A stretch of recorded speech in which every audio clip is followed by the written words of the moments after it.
अस्सलाम वालेकुम dear students. आज हम लोग जो है इस वीडियो में डिस्कस करेंगे प्लांट सिस्टम्स के नेक्स्ट टॉपिक को विच इज़ शूट सिस्टम।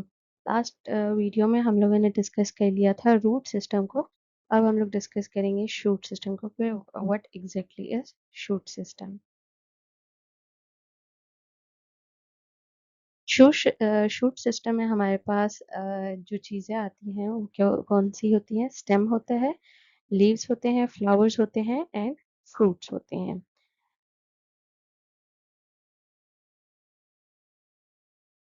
सबसे पहले हम स्टेम का जो है इंटरनल स्ट्रक्चर जो है वो समझ लेते हैं कि हाउ एग्जैक्टली जो है वो स्टेम का जो स्ट्रक्चर होता है वो किस तरह का होता है।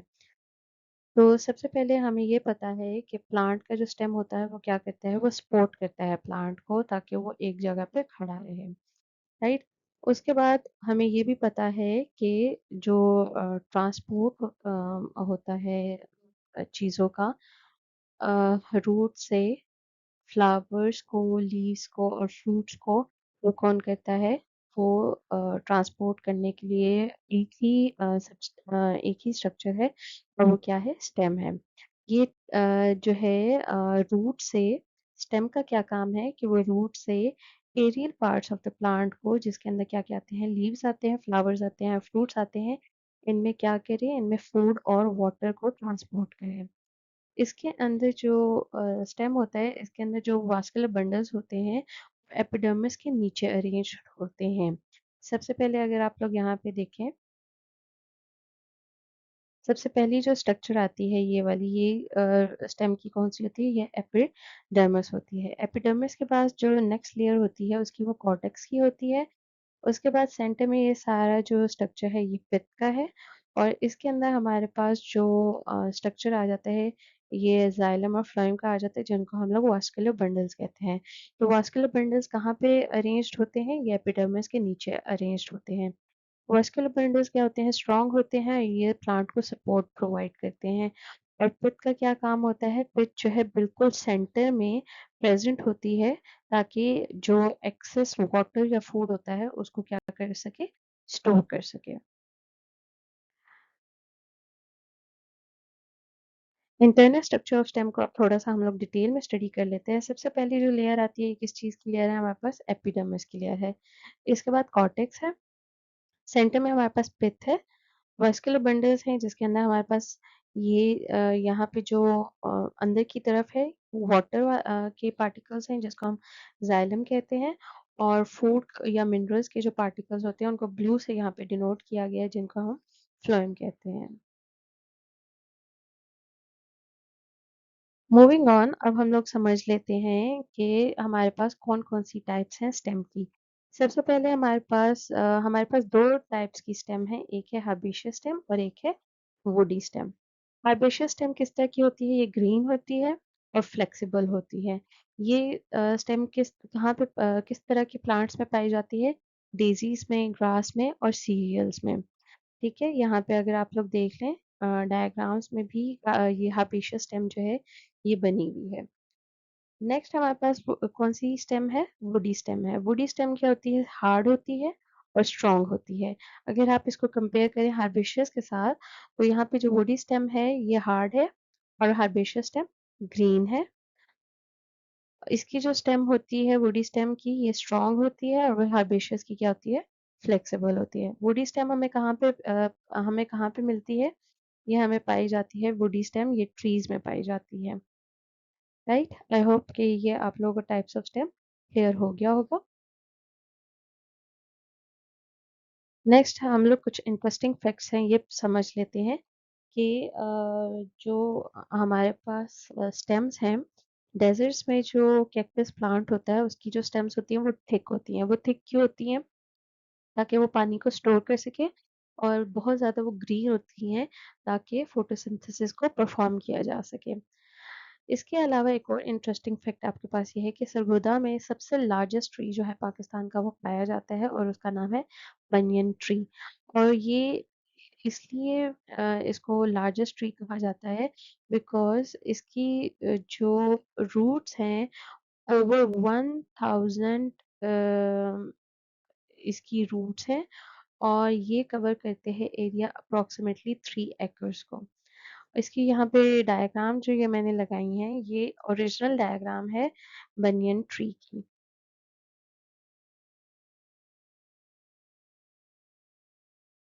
इसके बाद हम नेक्स्ट टॉपिक की तरफ चलते हैं जो कि हमारा क्या है, लीव्स है।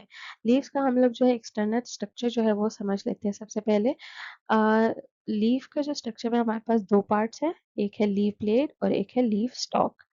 लीफ ब्लेड जो होता है इसको हम लोग पेटियोल भी कहते हैं और ये जो इसका वुडी थोड़ा सा स्ट्रक्चर होता है जो कि बिल्कुल स्टेम के साथ लगा होता है, इसको हम लोग लीफ स्टॉक कहते हैं। इसके बाद हम आ जाते हैं लीफ ब्लेड के ऊपर। ये पूरा जो स्ट्रक्चर है आपका ये क्या है, लीफ ब्लेड है। लीफ ब्लेड के अंदर लीफ ब्लेड को हम लोग लेमिना भी कहते हैं। लीफ ब्लेड के अंदर कौन सी चीजें आ जाती हैं, जो लीफ की वेन्स होती हैं और बीच में एक लंबी सी वेन होती है, डार्कर वेन होती है जिसको हम लोग क्या कहते हैं, मिडरिप कहते हैं। मेन वेन को हम लोगों ने नाम दिया है मिडरिप का और जो छोटी छोटी साइड्स पे वेन्स जा रही हैं उनको हम लोग सिंपल लीव्स का ही नाम देते हैं।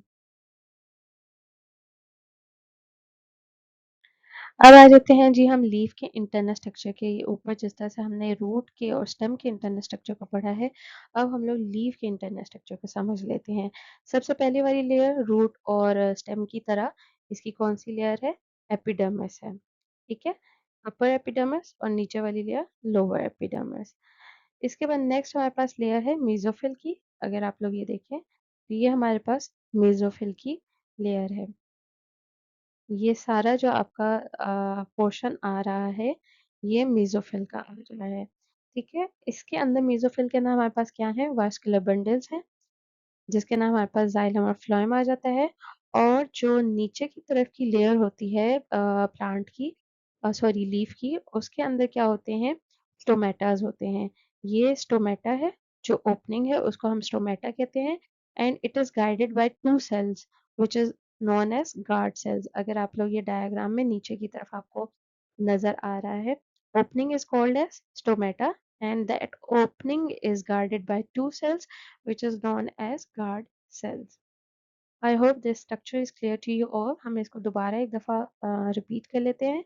सबसे पहली लेयर दैट इज एपिडर्मिस, नीचे से भी और ऊपर से भी। ठीक है, उसके बाद ये जो बीच का सारा पोर्शन आ रहा है दिस इज मेसोफिल। मेसोफिल के अंदर क्या आ जाते हैं, आपके पास वास्कुलर बंडल्स आ जाते हैं जिसके अंदर आपके पास जाइलम और फ्लोएम है। वाटर और मिनरल्स और न्यूट्रिएंट्स जो होते हैं वो सारे किस में स्टोर होते हैं, वास्कुलर बंडल्स में स्टोर होते हैं। और सबसे लास्ट में हमारे पास जो सबसे ज्यादा मेन चीज है लीफ की वो है stomata. Stomata is the opening through which the gases exchange takes place in the leaf, and it is guided by two cells which is known as guard cells. So if you can see in this diagram also, तो यहाँ पे जो leaf का structure है, यहाँ पे अगर आप लोग देखें बैक साइड जो होती है लीफ की, जो नीचे वाली बॉटम एरिया होता है, यहाँ पे स्मॉल ओपनिंग्स होती हैं under side of the leaves पे, जो कि जिनको हम लोग क्या कहते हैं, स्टोमेटा कहते हैं। ओपन स्टोमेटा जो है वो कुछ इस तरह का नजर आता है और क्लोज स्टोमेटा कुछ इस तरह का नजर आता है। ठीक है, and in the next slide we are going to discuss the open stomata and closed stomatas. Internal structure of leaf में हम थोड़ा सा स्टोमेटा को अच्छे से डिस्कस कर लेते हैं। ये उसकी डायग्राम है कि अगर स्टोमेटा ओपन हो, और ये वो डायग्राम है अगर स्टोमेटा क्लोज हो। स्टोमेटा की ओपनिंग और क्लोजिंग में कौन हेल्प करता है, गार्ड सेल्स हेल्प करते हैं। यहाँ पे देख लें स्टोमेटा अगर ओपन हो तो किस तरह से उसका स्ट्रक्चर होता है, क्लोज हो किस तरह से। ओपन ये डे के टाइम होता है और रात के टाइम जो है स्टोमेटा क्लोज हो जाते हैं because gaseous exchange does not takes place at night.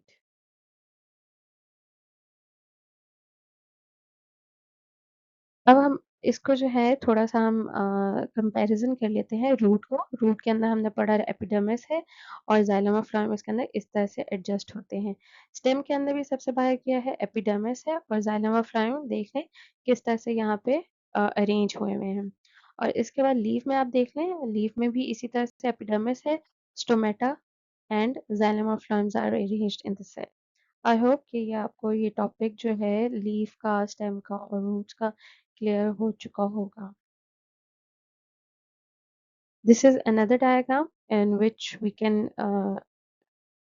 get a detailed knowledge about the structure of root, stem and leaf, and these are all the internal structures of leaf, stem and root. इसके अंदर सबसे पहले में root है, root में xylem और phloem का arrangement देख लें, स्टेम के अंदर देख लें, and then you can get the overview of how the xylem and phloem are arranged in the leaf.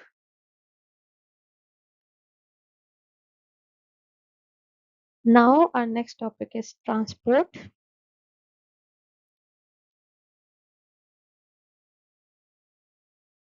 Transport में सबसे पहले इसकी डेफिनेशन जो है वो हम लोगों को समझनी बहुत ज़्यादा ज़रूरत है इसकी।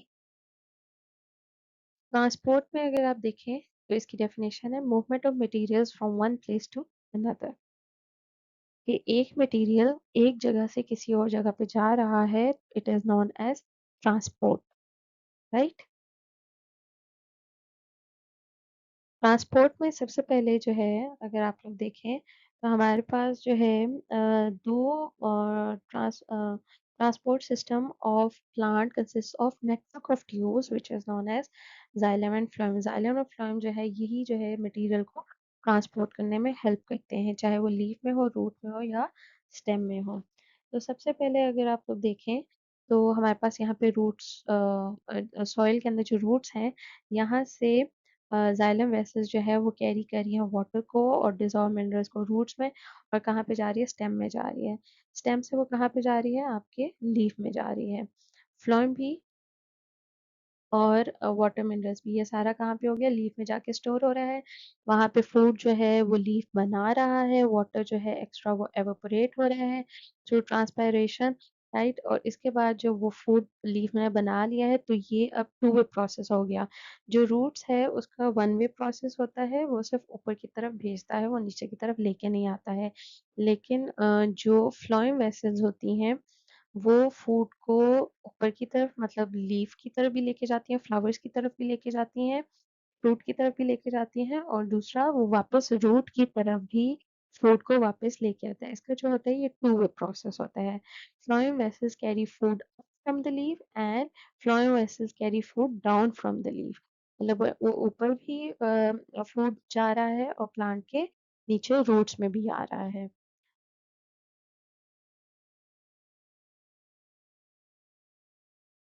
इसमें जो है हमारे पास दो चीज़ें जो समझने के लिए वो है जाइलम एंड फ्लोएम। जाइलम का क्या काम होता है, ये वाटर को ट्रांसपोर्ट करता है और डिजॉल्व मिनरल्स को ट्रांसपोर्ट करता है रूट से किसकी तरफ, लीव्स की तरफ, और किसके थ्रू, स्टेम के थ्रू। फ्लोएम का क्या काम होता है, ये फूड को ट्रांसपोर्ट करता है in the form of sugar solution from leaves to other parts of the plant. वो लीव से जब फूड बन जाता है, लीव अपना फोटोसिंथेसिस के थ्रू फूड बना लेता है, तो उसके बाद वो जो फूड है वो फ्लोएम बाकी पार्ट्स ऑफ प्लांट में उसको लेके जाता है, ठीक है। अब जाइलम जो है ये थिक एंड स्ट्रॉन्ग इसकी वॉल होती है विच सपोर्ट द प्लांट। इसके क्या होते हैं, डेड टिश्यूज होते हैं। ट्रीज के अंदर जो जाइलम होता है वो हर साल बनता है, और इसकी वजह से जब वो हर साल एक जाइलम वेसल उसकी बनती है तो हर साल उसका क्या होता है, जो ट्री की ट्रंक होती है उसके अंदर रिंग्स जो है वो बन जाते हैं। इसलिए हम कहते हैं कि ट्री की हम जो एज है वो पता लगा सकते हैं, किस तरह से पता लगा सकते हैं, उसके रिंग्स के थ्रू पता लगा सकते हैं, क्योंकि जाइलम वेसल्स जो हैं वो हर साल एक न्यू जाइलम बनता है, तो इस तरह से हम लोग पता लगा सकते हैं कि उस ट्री की एज क्या है। जाइलम क्या बनाता है, वुड को बनाता है।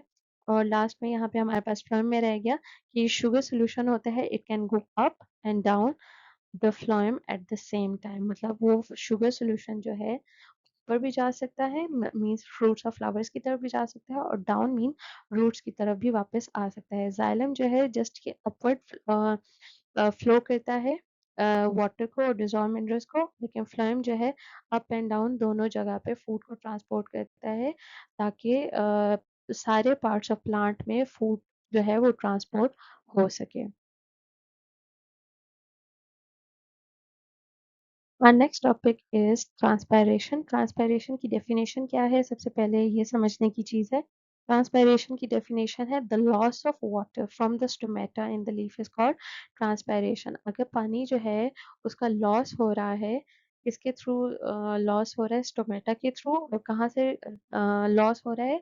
लीफ से लॉस हो रहा है वाटर को। मीन्स पानी जो है बहुत ज़्यादा तेज़ी से जो है उसका एवोपरेशन हो रही है, उसको हम क्या कहते हैं? ट्रांसपायरेशन कहते हैं। इसके अंदर 3 चीज़ें हमारे पास समझने की है। सबसे पहले transpiration pull, next is wilting and then we are going to discuss the factors which increase the rate of transpiration. Transpiration pull क्या होता है? ट्रांसपायरेशन पुल जो है जैसे ही पानी एवोपरेट करता है लीफ से, तो क्या होता है उसकी जगह पे नया पानी आ जाता है, ठीक है? और वो जाइलम जो है कंटिन्यूअसली उस पानी को रिप्लेस करता है। जैसे जैसे पानी एवोपरेट होता जाएगा उसकी जगह पे नया पानी आता जाएगा, उसको रिप्लेस करता जाएगा। तो वो फोर्स जो पानी को रूट से स्टेम की तरफ और लीव्स की तरफ उसको ड्रॉ करती है, उसको लेके जाती है, that force is known as transpiration pull. कि पानी जो है एक जगह से ख़त्म ना हो और वो कंटिन्यूअसली जो है वहाँ पे जैसे जैसे पानी यूज़ होता जाए या एवोपरेट होता जाए, तो जो जगह उसकी खाली हो रही है उस जगह पे पानी रिप्लेस हो जाए। तो वो फोर्स जो ये काम कर रही है उस फोर्स को हम लोग ट्रांसपायरेशन पुल कहते हैं। Now, what is wilting? Wilting is when water loss is more than the water intake. मतलब आप पानी को जितना पानी दे मतलब सॉरी, मतलब आप प्लांट को जितना पानी दे रहे हैं उससे ज़्यादा जो है प्लांट का वाटर लॉस हो रहा है। तो इसमें क्या होगा? प्लांट जो है मुरझा जाएगा, विल्ट कर जाएगा। ये कब होता है? जब मोस्टली आपका वेदर जो होता है वो हॉट होता है, ड्राई होता है या बहुत ज़्यादा सनी डे होता है। तो ऐसे में क्या होता है? पानी बहुत ज़्यादा एवापोरेट होता है और पानी का इंटेक कम होता है, तो प्लांट क्या करता है? मुरझा जाता है। Now what are the factors which are affecting the rate of transpiration? सबसे पहले तो लाइट की इंटेंसिटी, फिर उसका जैसे अभी हम लोगों ने डिस्कस किया टेम्परेचर, क्या आपका जो है अ, मौसम जो है उसका टेम्परेचर कितना ज़्यादा हाई है। Then humidity also affects the rate of transpiration. फिर विंड है, बहुत ज़्यादा तेज़ आंधी आ जाती है और वाटर का सप्लाई अगर कम हो जाता है, तो these all are the factors which will affect the rate of transpiration। अगर ये कम हो जाएगा तब भी पानी जो प्लांट जो है आपका वो मुरझा जाएगा, और अगर बहुत ज़्यादा हो जाएगा तब भी प्लांट जो है वो मुरझाएगा जाएगा। So we have to keep the balance, ताकि हमारा प्लांट जो है वो अच्छे से ग्रो कर सके।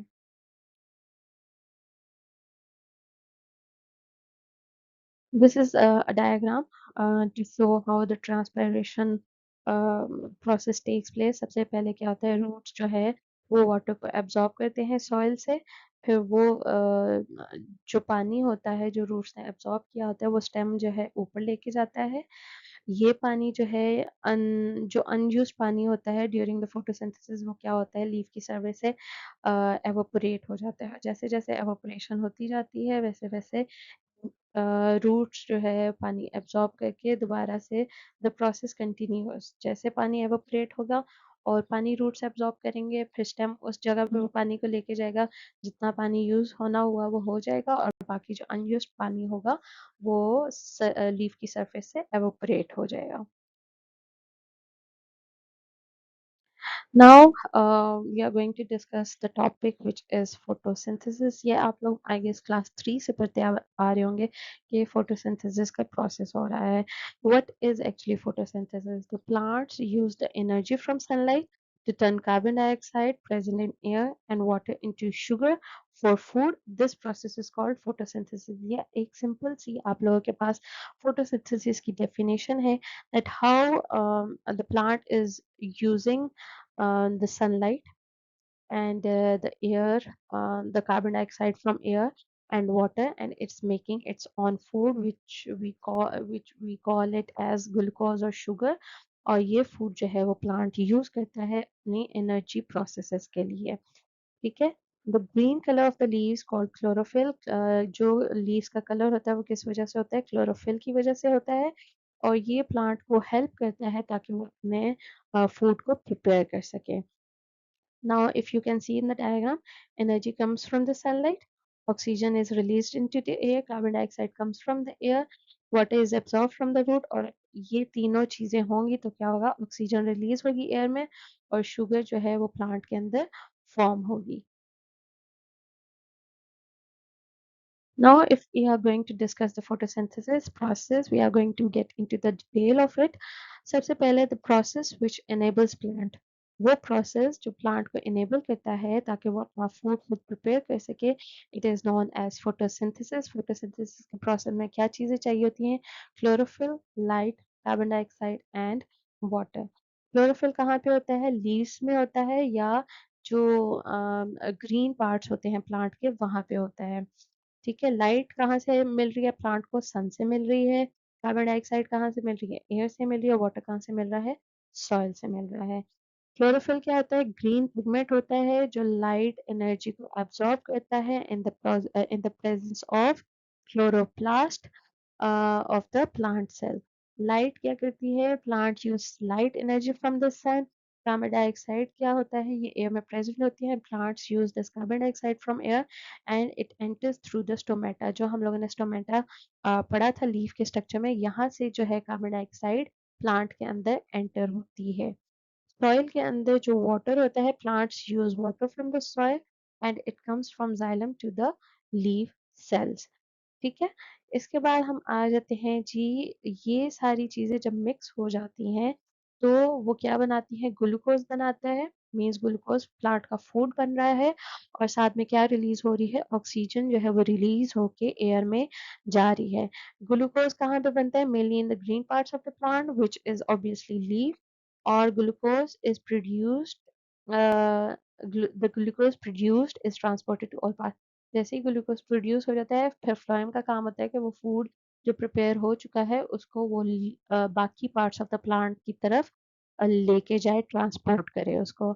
And the oxygen produce along with glucose as a result of photosynthesis. Glucose जो है वो ऑक्सीजन जो है वो ग्लूकोज जब प्रोड्यूस हो रहा होता है तो उसके साथ ही ऑक्सीजन भी प्रोड्यूस होती है। And plants use some of the oxygen for respiration and rest of it moves out through stomata. जहाँ से कार्बन डाइऑक्साइड पाई है वहीं से ऑक्सीजन भी जो होती है वो रिलीज हो जाती है। प्लांट्स को जितनी ऑक्सीजन अपने रेस्पिरेशन के लिए चाहिए होती है वो उसको यूज कर लेते हैं, बाकी के ऑक्सीजन को वो रिलीज कर देते हैं। This is again grammatic representation. यहाँ पे वाटर मिल रहा है प्लांट को, मिनरल्स मिल रहे हैं, ये सारे ट्रांसपोर्ट हो रहे हैं। यहाँ प्लांट जो है कार्बन डाइऑक्साइड ले रहा है, लाइट एनर्जी ले रहा है। जब ये सारी चीजें लीफ को मिलेंगी तो क्या होगा? शुगर प्रोड्यूस होगी और साथ में ऑक्सीजन प्रोड्यूस होगी। Now, this is the chemical equation for photosynthesis and this is very important.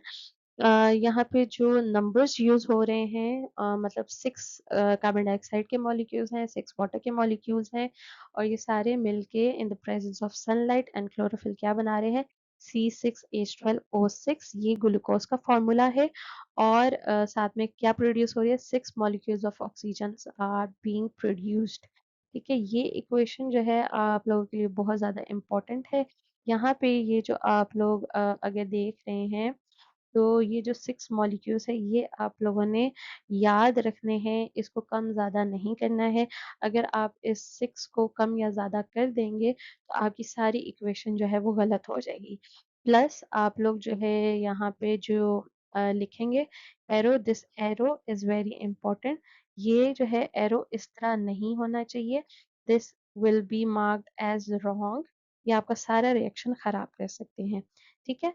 और जब आप इसको सीधा कर देंगे, एरो बना देंगे तो उसके ऊपर ये जो लिखा हुआ है chlorophyll and sunlight, this has to be written. ये नहीं लिखेंगे तो भी आपकी क्वेश्चन रॉन्ग हो जाएगी। और one thing more which is really very important is कि आप लोगों के जो इसके अंदर लिखी हुई आ रही है, ये H2O के अंदर O अगर आप देखें छोटा है, O2 के अंदर 2 छोटा है, 6 ये C के साथ जो है 12, ये जो मैं आप लोगों को सर्कल करके बता रही हूँ, ये अगर आप लोग देख रहे हैं, तो ये छोटा करके नीचे डाउन पे राइट साइड पे लिखा जाता है और ये कभी भी बड़ा नहीं लिखा जाता है। अगर आप जो बड़ा लिखेंगे, तो ये आपका सारी इक्वेशन ये खराब हो जाएगी। You have to write it in small, और स्मॉल करके आपने जो सिंबल है उसके राइट साइड पे राइट डाउन साइड पे लिखना है। अगर आप लोग इसको बड़ा लिख देंगे, for example you right it like this, अगर आप इसको इस तरह से लिखते हैं, 6H2O, तो ये क्या हो जाएगा, ये आपका जो है रॉन्ग हो जाएगा। मतलब क्योंकि ये H2O का फॉर्मूला नहीं है। H2O का फॉर्मूला इज H2 छोटा and then O। This has to be small. ये अगर आप लोग बड़ा लिखेंगे तो it will be marked as wrong. तो इक्वेशन में ये चीजें जो होती हैं, ये बहुत ज्यादा मैटर करती हैं। इसमें अगर आप एक भी चीज को कम ज्यादा कर देंगे या छोटा बड़ा लिख देंगे, तो ये सारी इक्वेशन जो आपकी खराब हो जाएगी। तो this equation is really very important from exam point of view, so you have to learn it. अब अगर आप लोग चाहें तो आप इसको जो है वर्ड इक्वेशन में भी लिख सकते हैं और सिंबल इक्वेशन में भी लिख सकते हैं। अगर आप लोगों को फॉर्मूलाज नहीं याद होते हैं, तो carbon dioxide plus water in the presence of sunlight and chlorophyll ऊपर लिख लें, and then you can write glucose and oxygen. आप सिंपल इस तरह से लिख लें, वर्ड इक्वेशन में लिख लें। लेकिन अगर आप लोगों से फॉर्मूलाज याद हो जाते हैं, तो then you can write it in the form of symbol also 6CO2 plus 6H2O in the presence of light and chlorophyll, C6H12O6 plus 6O2। Glucose का फॉर्मूला जो है C6H12O6 है, वाटर का H2O है, कार्बन डाइऑक्साइड का CO2 है, oxygen का O2 है। तो इनमें से कोई भी एक आप इक्वेशन जो है अपने एग्जाम्स में लिख सकते हैं। दोनों लिख सकते हैं तो दोनों लिख लें, दोनों नहीं लिख सकते हैं तो which ever is easier for you, you can write it.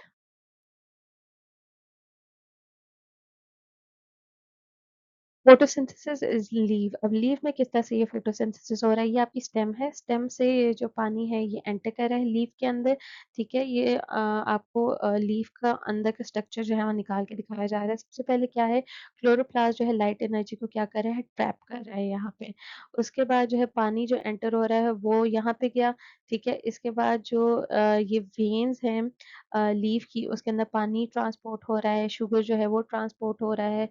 Stomata के थ्रू क्या आ रही है, कार्बन डाइऑक्साइड जो है वो एंटर कर रही है। प्लांट क्या करेगा, अपना फूड बनाएगा।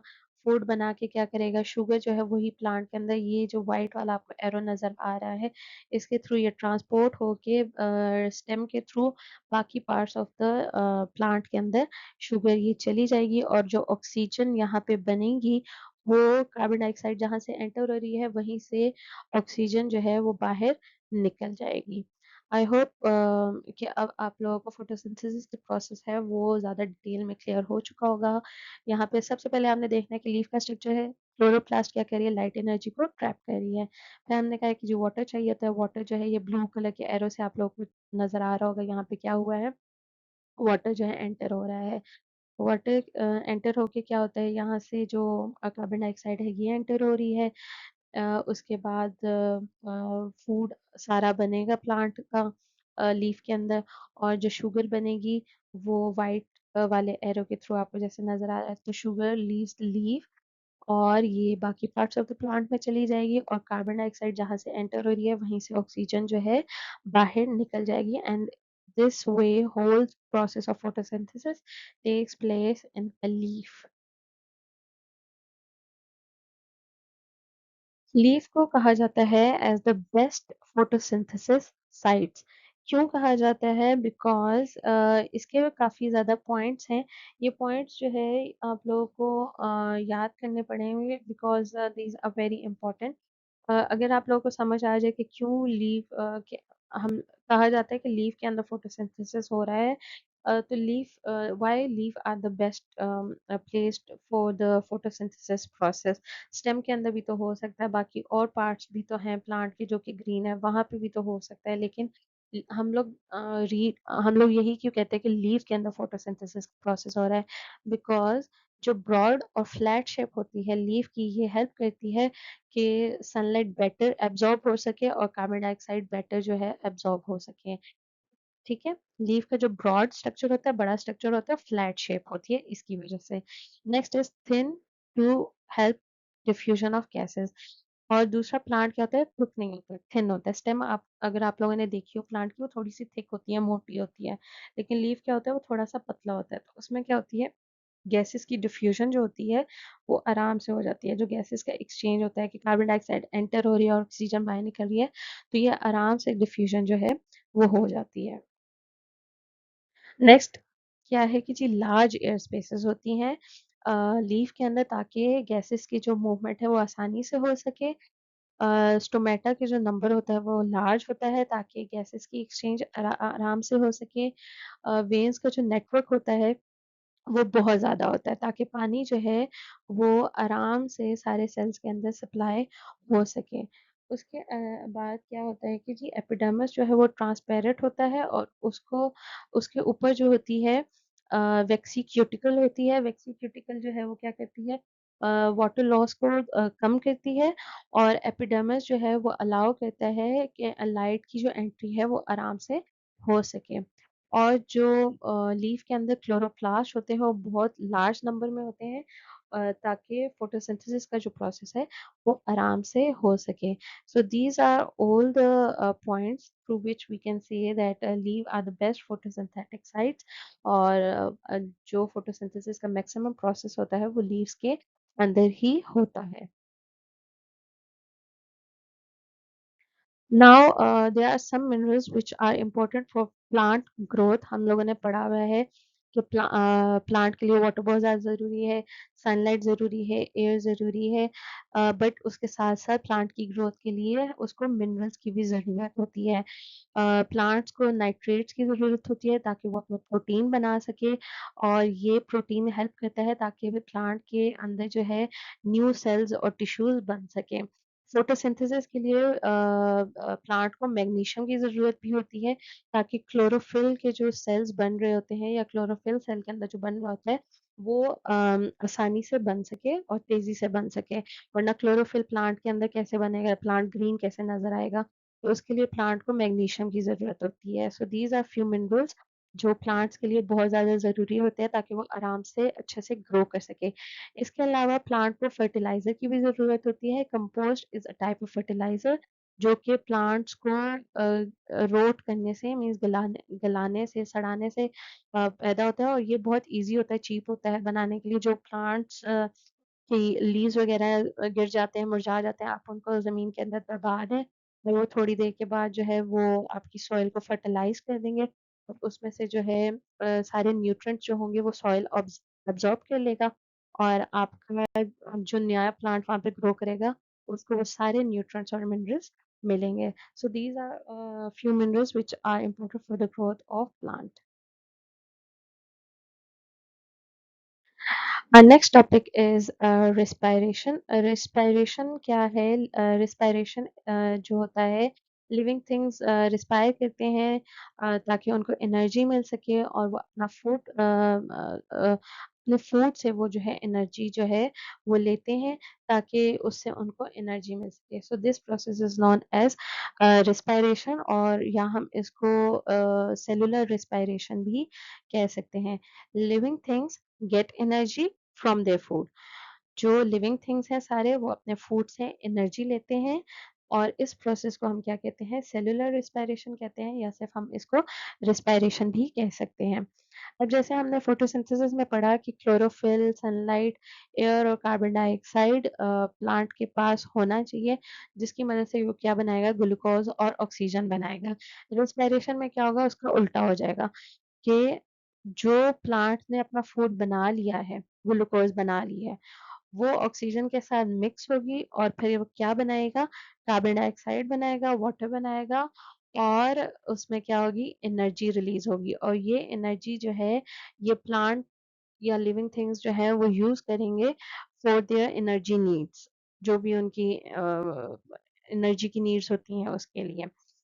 अब ग्लूकोज आपको कहाँ पे मिलेगा, leaves and other parts of the plant, और ये ग्लूकोज जो है it will be made by the plant and then it will react with oxygen. Oxygen कहाँ से आएगी, एयर से आएगी, और फिर क्या बनेगा, ये आपकी कार्बन डाइऑक्साइड बनेगी, जो कार्बन डाइऑक्साइड एयर के अंदर रिलीज हो जाएगी। वाटर जो बनेगा, कार्बन डाइऑक्साइड और वाटर जो है क्या है, बेस्ड प्रोडक्ट्स हैं एनर्जी के साथ, और जो एनर्जी प्रोड्यूस हो रही है it will B use by the plant. और ये सारा प्रोसेस कहाँ पे हो रहा है, this process is taking place in mitochondria. Photosynthesis का प्रोसेस कहाँ पे हो रहा था, फोटोसिंथेसिस का process was taking place in the leaf, leaf के अंदर क्लोरोप्लास्ट सेल्स के अंदर हो रहा था। ठीक है, रिस्पिरेशन का जो प्रोसेस है वो कहाँ पे हो रहा है, this process is taking place in mitochondria. Right, I hope this is clear to you all. Respiration जो है वो प्लांट्स में हर टाइम हो रही होती है, फोटोसिंथेसिस का प्रोसेस जो होता है वो सिर्फ डे टाइम में होता है। Plants respire all the time, so they need continuous supply of oxygen, उनको ऑक्सीजन की सप्लाई हर टाइम चाहिए। During day time plants make more oxygen, जब डे टाइम होता है क्योंकि फोटोसिंथेसिस प्रोसेस हो रहा है तो ऑक्सीजन ज्यादा बन रही होती है, so the extra oxygen goes into the air. कुछ जो है प्लांट अपनी नीड के लिए ऑक्सीजन रख लेता है, यूज कर लेता है, बाकी ऑक्सीजन जो है वो एयर के अंदर निकाल देता है। ठीक है, नाइट के टाइम क्या होता है, फोटोसिंथेसिस प्रोसेस क्योंकि स्टॉप हो जाता है, तो जो ऑक्सीजन प्लांट ने बनाई होती है वही जो है वो प्लांट क्या कहते हैं, take in oxygen and give out carbon dioxide like animals. तो वो जैसे हम लोग क्या कहते हैं, हम ऑक्सीजन को टेक इन करते हैं और कार्बन डाइऑक्साइड जो है रिलीज करते हैं, उसी तरह नाइट के टाइम में क्या होता है, प्लांट्स फोटोसिंथेसिस प्रोसेस स्टॉप करके ऑक्सीजन को they take in oxygen and give out carbon dioxide. जैसे हमने फोटोसिंथेसिस की इक्वेशन पढ़ी थी, हम लोग जो है यहाँ पे रिस्पायरेशन की इक्वेशन भी पढ़ लेते हैं। इसमें क्या है जी, ग्लूकोज प्लस ऑक्सीजन, ग्लूकोज और ऑक्सीजन जो है कंबाइन कर रहे हैं, C6H12O6, they are combining with 6 molecules of oxygen and giving out carbon dioxide, 6 molecules of carbon dioxide, 6 molecules of water plus heat energy. This energy is used by the plants and animals for their energy needs. ये भी आप same उसी तरह से अगर आप लोग formal equation form में नहीं लिख सकते हैं, सिंपल इक्वेशन फॉर्म में, तो आप लोग ऊपर जिस तरह से वर्ड फॉर्म में दिया हुआ है उस तरह से आप ये इक्वेशन को लिख सकते हैं। लेकिन अगर आप लोगों को फॉर्मूला याद हो जाता है तो you can write in this as well. अब हम लोग कंपैरिजन पढ़ लेते हैं फोटोसिंथेसिस और सेल्यूलर रेस्पिरेशन का। फॉर्मूला इक्वेशन जो है दोनों की गिवन है, water plus oxygen in the water plus carbon dioxide in the presence of sunlight and chlorophyll is giving oxygen and glucose. But at night time what's happening, glucose यहाँ पे जो oxygen और glucose थी ये combine कर रही है and they are forming carbon dioxide plus water with energy. ठीक है, यहाँ पे अगर आप देखिए सनलाइट है, कार्बन डाइऑक्साइड है, मिनरल्स वाटर प्लांट को मिल रहे हैं, it's giving at oxygen and glucose. यहाँ पे क्या हो रहा है, ग्लूकोज और ऑक्सीजन जो लीफ के अंदर बनी हुई है it's getting used by the plant and it's giving out carbon dioxide and water.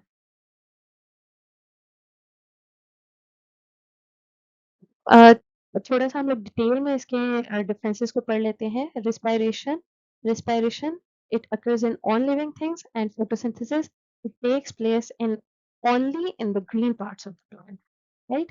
And when it occurs, respiration occurs all the time, while photosynthesis occur only in daylight. Respiration में कौन सी organelle involve होती है, mitochondria involve होती है, और photosynthesis में कौन सी organelle involve होती है, क्लोरोप्लास्ट इन्वॉल्व होता है। रिस्पायरेशन के अंदर रिएक्टेंट्स कौन से होते हैं, ग्लूकोज और ऑक्सीजन होते हैं, और फोटोसिंथेसिस में कौन से रिएक्टेंट्स होते हैं, कार्बन डाइऑक्साइड और वाटर होते हैं। ठीक है, रिस्पायरेशन के प्रोडक्ट्स कौन से होते हैं, कार्बन डाइऑक्साइड एंड वाटर, और फोटोसिंथेसिस के प्रोडक्ट्स कौन से होते हैं, ग्लूकोज एंड ऑक्सीजन। ये बस आप लोगों ने इंटर रिलेटेड करना है कि फोटोसिंथेसिस में कार्बन डाइऑक्साइड और वाटर शुरू में है, तो रिस्पायरेशन में ग्लूकोज़ और ऑक्सीजन शुरू में है। तो ये आप इंटर रिलेटेड कर सकते हो। जो फोटोसिंथेसिस के प्रोडक्ट्स हैं वो रिस्पायरेशन के रिएक्टेंट्स हैं, और जो रिस्पायरेशन के प्रोडक्ट्स हैं वो फोटोसिंथेसिस के रिएक्टेंट्स हैं। So you have to go about it very carefully. ये आप लोगों ने इसको मिक्सअप नहीं करना है। रिएक्टेंट्स जो हैं रिस्पायरेशन के ग्लूकोज़ एंड ऑक्सीजन है। फोटोसिंथेसिस के reactants carbon dioxide and water है। रिस्पायरेशन के प्रोडक्ट्स जो हैं हमारे पास कौन से हैं? कार्बन डाइऑक्साइड एंड वाटर है। और फोटोसिंथेसिस के प्रोडक्ट्स हमारे पास क्या हैं? ग्लूकोज़ एंड ऑक्सीजन है। रिस्पायरेशन में क्या हो रहा है? एनर्जी रिलीज़ हो रही है, और फोटोसिंथेसिस में क्या हो रहा है? एनर्जी एब्ज़ॉर्ब हो रही है। सो आई होप कि आप लोगों को ये जो सारे प्रोसेसेस हैं ये क्लियर हो चुके होंगे। And if there is any confusion, do let me know in the comments below, ताकि हम उस कंफ्यूजन को नेक्स्ट वीडियो में डिस्कस कर लें। और इसी के साथ I hope that this unit is all clear to you, and we will meet in the next video. Allah Hafiz.